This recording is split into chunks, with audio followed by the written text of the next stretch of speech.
উনি আমারে বলছিল, হামজা আমি অজুখানায় দেখে একটা মোবাইল ঘড়ি পড়ে আছে। চিন্তা করলাম কেউ তো নিচ্ছে না, আশপাশে তাকিয়ে দেখলাম কেউ নেই, তুলে নিলাম। কিন্তু মনের ভেতরে ভয়, যদি কেউ ধরে ফেলে সিসি ক্যামেরা দিয়ে, তাহলে তো আমার কি কাটা যাবে, বলেন না কেন? আর দেশে গেলে মানুষ বলবে হাজী সাহেব চোর। এই ভয়ে তাড়াতাড়ি করে যেখানে হারানো জিনিস জমা দেয় ওই জায়গায় জমা দিলাম। ওনারা জিজ্ঞাসা করলাম, ভাই এই জিনিসের দাম কেমন হবে? উনি আমারে বলছে, ইহাজি ওল হজ্জা তাই না বিলা দোকা। হাজি দেশ কোথায়? উনি বলছে, যে তুমি বাংলাদেশ। আমি বাংলাদেশ থেকে এসেছি। এই জিনিসের দাম কেমন বলেন? উনি বলছে, আপনার বাংলাদেশের টাকার যে মান, ওই টাকা অনুযায়ী এই মোবাইল, এই ঘড়িটা, এই ঘড়ির দাম এখন কমপক্ষে ৭২,০০০ টাকা। উনি বলছে ৭২,০০০ টাকার ঘড়ি পড়ে আছে, কেউ নিচ্ছে না। বাংলাদেশে থাকবে? ৭২ পয়সা থাকে না। আমার এক দুষ্টু বন্ধু ছিল ভার্সিটিতে, এত দুষ্টু, ও ঢাকায় যাচ্ছে একটা নর্মাল কোচে চড়ি, হঠাৎ ওর পেটে গন্ডগোল। ওই সিরাজগঞ্জের গোল চত্বরে গাড়ি থামবে, বনপাড়া নাটোরে পার হওয়ার পরে ড্রাইভারকে বলছে, ভাই গাড়ি থামান, আমি নেমে যাব। ড্রাইভার বলছে, না এ গাড়ি থামবে না, তোমার যদি বেশি অসুবিধা হয় তো পেছনে বসে বসে আল্লাহ আল্লাহ করো। বলছে, পেটে আমার গন্ড খোলে কি আল্লাহ আল্লাহ থামে?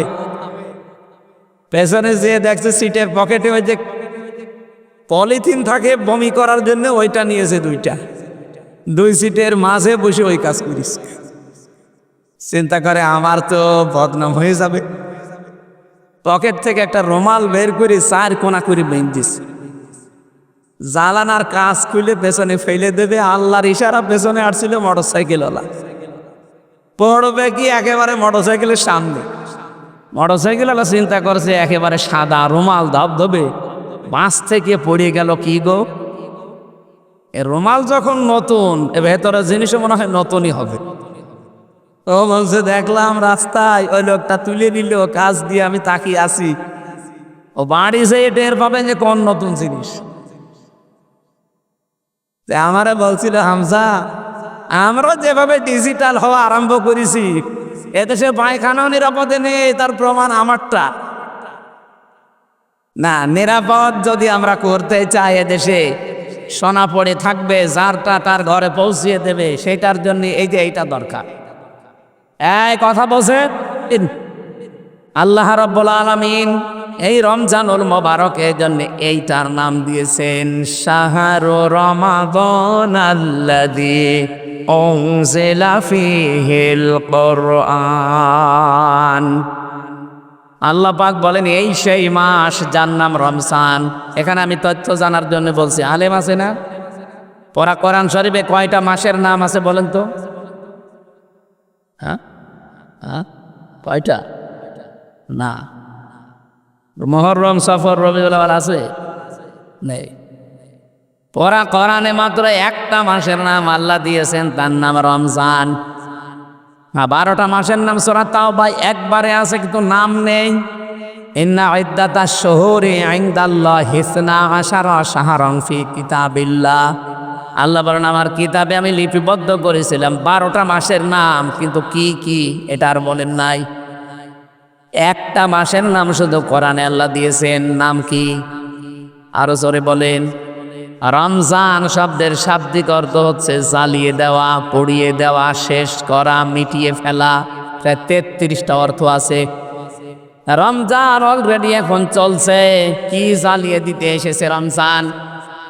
হ্যাঁ, আমাদের অপরাধ, আমাদের পাপ, আমাদের গুনাহ, আমাদের অহংকার, আমাদের আমিত্ব। সুতরাং অহংকার যাদের আছে, তাদের অহংকারে রমজানে যেন জেলে পুড়ে শেষ হয়ে যায়। কথা বলেন না কেন?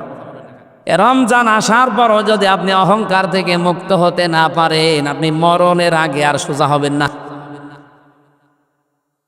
আপনার ভেতরে আমিত্ব আছে, আমি কি হনুরে, হনুমান হয়ে গেছেন।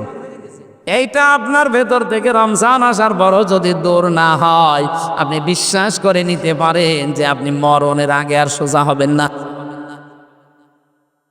আপনার ভেতরে শয়তানি যে কাজ কারবারগুলো উকি মারে, শয়তান তো এখন বাধা আছে, এরপরও আপনার দ্বারা শয়তানের কাজ কারবার হয়। শয়তানের কাজ কি? শয়তানের এক নাম্বার কাজ হচ্ছে দুনিয়াতে শয়তান অপচয় করে বেশি। কি করে? আরো জোরে বলেন। আপনার জীবনে অপচয় আছে? এই যে বিড়ি খাওয়া, এটা অপচয় না? কোন লাভ আছে বিড়ি খেলে আপনি বলেন তো? অনেকে বলে হয়তো টেনশন। আরে শয়তান, বিড়ি খেলে আরো টেনশন বাড়ে। কারণ আপনার একটাই খাবার দুনিয়াতে আছে যার গায়ে লেখা থাকে আমাকে খাবেন না। তার নাম কি? আমাকে খেলে কি হয়? তারপরেও মানুষ খায়। বিস্কিটের নামে যদি লেখা থাকে শরীরের ওপরে, গায়ের ওপরে, প্যাকেটের ওপরে যে আমাকে খাবেন না, খেলেই ক্যান্সার হবে, কেউ কিনবে? বিস্কুট কিনতে রাজি না। কোনো খাদ্য দ্রব্য কিনতে মানুষ রাজি না যদি লেখা থাকে যে আমাকে খেলেই ক্যান্সার হবে। শুধু একটা খাবার কিনি, কি? এই এলাকায় বিড়ি খায় কি আমি জানি না, যদি খান ছেড়ে দিন। এটার দ্বারা কি লাভ আছে আপনার? আরো ক্ষতি। একদিকে নিজের আসল টাকা আপনি আগুন দিয়ে পুড়িয়ে ছাই করে দিলেন। কথা বলেন না কেন? টেনশন দূর করার জন্য বিড়ি খান, টেনশন আরো বাড়ে, আপনার কলিজা নষ্ট হয়ে যাচ্ছে। যদি একবার ক্যান্সার শরীরে বাসা বাঁধে, 14 বংশ বিক্রি করে একটা ঔষধের পয়সা হবে না। সুতরাং এই মহামারী এবং ভয়ঙ্কর এই মারাত্মক রাস্তায় যেন আমরা কেউ পা না দেই। যারা খান আজকে থেকে আল্লাহকে ভয় করে ছেড়ে দেবেন। কারা কারা ছেড়ে দেবেন হাত তোলেন তো। এই একজন বিড়ি খায়, ঠিক আছে। এই এলাকা তো অনেক ভালো দেখছি, হিন্দু হলেও ভালো আছে।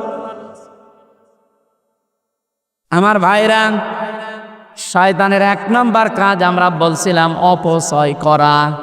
ইন্নাল মুবাদ্দিরিনা কানু ইখওয়ানাশ শায়াতিন। অবশ্যই যারা অপচয় করে এরা আর মানুষ থাকে না, এরা শয়তানের ভাই হয়ে যায়। বলেন নাউজুবিল্লাহ। ও কুষ্টিয়া রাজবাড়িবাসী, ভালো করে শোনেন। পৃথিবীতে যত গুনাহ আছে, যত অপরাধ আছে, সে জেনার মতো গুনাহ হোক, মানুষ হত্যা করার মতো অপরাধ হোক, কিন্তু আল্লাহ কোনো অপরাধীকে বলেন নাই শয়তানের ভাই। শুধু একটা অপরাধীকে আল্লাহ বলেছেন শয়তানের ভাই, সেটা হচ্ছে যারা, বলেন বলেন আরো জোরে বলেন। এই যে কত যুবক মানুষ আছে তারা অপচয় করে চোখের। চোখের অপচয় কি? এই যে মোবাইলে, কম্পিউটারে, ল্যাপটপে এমন এমন দৃশ্য দেখে যেটা চোখের অপচয়। না, এরকম দৃশ্য এলাকায় হয় না? কত মানুষ নিজের যৌবনকে নষ্ট করে ফেলছে এই সমস্ত উল্টা পাল্টা সিরিয়াল দেখে। সুতরাং আজকে থেকে অপচয় রোধ করা লাগবে। কথা বলছেন, যেটা নিজের সামনাসামনি মানুষ দেখলে আপনি লজ্জা পান আর নিজে নিজে দেখলে আনন্দ পান, এইটা থেকে বিরত থাকা লাগবে। এই মোবাইলে মানুষের এমন এমন দৃশ্য তৈরি করা আছে যেটা নিজে দেখলে আনন্দ পায় আর অন্য দেখলে লজ্জা পায়, শরম পায়। এমন দৃশ্য মোবাইলে নেই? যার আছে এখনই ডিলিট করেন, নাই তো আমি কিন্তু একজনের মোবাইল চাইবো। নেন, করেন করেন তাড়াতাড়ি, এক্ষণে ডিলিট করা লাগবে। যেটা নিজে দেখলে আনন্দ পান, ভালো লাগে, অন্য দেখলে লজ্জা লাগে, এইটাই হারাম। এক্ষণে এটা ডিলিট করেন আল্লাহর ভয়ে। দেখেন তো কেউ ডিলিট করছে কিনা। এমন একজনের মোবাইল এখান থেকে আমি চাবো না, লজ্জায় পড়ে যাবেন, তাড়াতাড়ি করেন। আমার এর ভেতরে বিশ্ববিদ্যালয় স্যারদের প্রায় 1000 লেকচার আছে। আমার স্যারদের লেকচার ছাড়া এখানে আর কিছু নেই। আর আপনার মোবাইলে তো শুধু কিরণমালা আর কটকটি। আশা করছি এটা ছেড়ে দেবেন ভাই। রমজান এসে যদি আপনি অপচয়গুলো বন্ধ করতে না পারেন, তা আপনি আবার কবে ভালো হবেন? আপনার কি গ্যারান্টি আছে যে কি একেবারে সেই 41 সাল পর্যন্ত আপনি বেঁচে থাকবেন? অনেকে তো ধারণা ছিল যে আমি যাই করি বেঁচে থাকবো, মনে আছে আজরাইলের সাথে কন্ট্যাক্ট নিস। তাছাড়া এই গ্যারান্টি সে দেয় কি করে যে আমার ভীষণ মিশন 41 সাল? 1 সেকেন্ডের যেখানে আমাদের গ্যারান্টি নেই, মানুষ দেয় কত সাল? আপনি কি কিছু বুঝলেন নাকি আন্দাজে? ঠিক আছে, অপচয় বন্ধ করা লাগবে। শরীরের অপচয়, সময়ের অপচয়, মন মানসিকতার অপচয় হচ্ছে আমাদের অপচয়। যেখানে এ কাজটা মানুষের না, কার? শয়তানের। বলেন কার? 2 নম্বরে শয়তানের কাজ হচ্ছে অশ্লীলতা তৈরি করা। জান্নাত থেকে আদম আর হাওয়াকে শয়তান বের করে দেবে, উদ্দেশ্য শয়তানের ছিল না। শয়তানের প্রথম উদ্দেশ্য ছিল আদম আর হাওয়াকে উলঙ্গ করবে, তাদের লজ্জা স্থান দেখবে। বলেন নাউজুবিল্লাহ।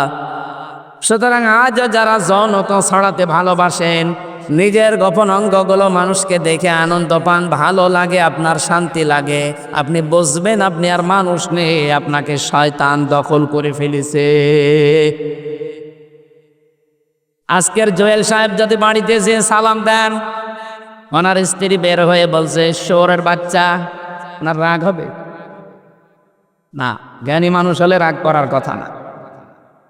চিন্তা করবে আমার শিক্ষিতা বউ, একটা ধার্মিক মেয়ে, ভালো বংশের মেয়ে আমি বিয়ে করলাম, কোনোদিন আমার মুখের ওপরে চোখ তুলে কথা বলে না বউ, আর আজকে আমি ভালো বুঝে সালাম দিলাম, আমার গালি দেয়, তাও খারাপ গালি, শুকুরের বাচ্চা বলে। অবশ্যই আমার বউরে জিনি ধরেছে। কিসে ধরেছে? কারণ স্বাভাবিক নেই, স্বাভাবিক থাকলে তো মুখের ওপরে চোখ দিলে কথা বলা সম্ভব না, আর গালি দেয়। আপনি রমজান পেয়েছেন, কোরআন পেয়েছেন, অশ্লীলতা যদি ছাড়তে না পারেন, আপনি বিশ্বাস করেন আপনি কিন্তু আর মানুষ নেই, শয়তান আপনাকে দখল করে নিয়েছে, এখন আপনি নিজেই শয়তান হয়ে গেছেন। কারণ শয়তানের কাজ অশ্লীলতা ছড়ানো, যৌনতা ছড়ানো। এক কথা বলেন না কেন? যারা নিজের বউ, মেয়ে, বেটার বউ, বোন, মা, এদের সুন্দরী চেহারাকে মানুষকে দেখিয়ে শান্তি পান, আপনি সত্যি বিশ্বাস করেন আপনি দাজ্জুস, আপনি শয়তান। একটু সুন্দর হলে আরো সুন্দর করে সাজায়, বিউটি পার্লারে নিয়ে সাজিয়ে মোটরসাইকেলে নিয়ে যায় খোকসায়, মানুষকে দেখায় যে জিনিস আমার আছে। তো জিনিস আপনার আছে, আমি কি করব? বলেন, আপনার জিনিস আপনি দেখবেন। এই কথা বলেন না কেন? এই কাজ বন্ধ হওয়া লাগবে ভাই। রমজান এসেছে আমাদেরকে সংযমী করার জন্য, পরিবর্তনের জন্য। এই সমস্ত পরিবর্তনগুলো যদি 11 মাস আপনি পরিবর্তনের সিস্টেম নিতে না পারে, তো রমজান এসেই যাবে, রমজান চলে যাবে, আপনার কিছুই হবে না। কি কিছু হবে? না, হবে না।